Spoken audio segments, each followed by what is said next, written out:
अफरीदी साहब, आप हमेशा आइन और कानून के दायरे में रह के बात कर रहे हैं। आपने अदलिया का दरवाजा खटखटा दिया, तीसरी मरतबा चौथी मरतबा यहाँ आए, आज भी आपको कहा जा रहा है इंतजार करने का। क्या वजह है कि मुलाकात क्यों नहीं करने दी जा रही? देखिए जी, ये तो इनको पता होगा कि इनको किस चीज का खौफ है। मेरे आईनी और कानूनी रास्ते हैं वो सारे जो हैं अपना रहा हूँ।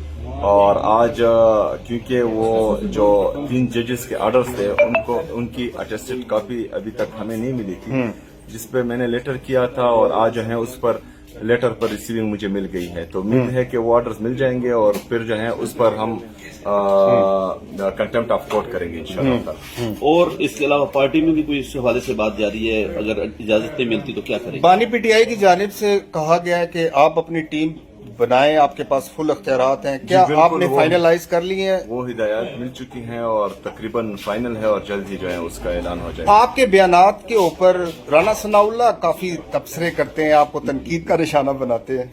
अच्छा, मेरे पास तो बिल्कुल टाइम नहीं होता कि मैं सुनूं। बहरहाल उनका काम ही यही है। काबीना कितनी रुकनी होगी पहले फेज में? ये जो है वो देखेंगे, अभी डिसाइड नहीं होगा। डबल फिगर में होगी या सिंगल फिगर में? तो शायद डबल तक पहुंच जाए। शायद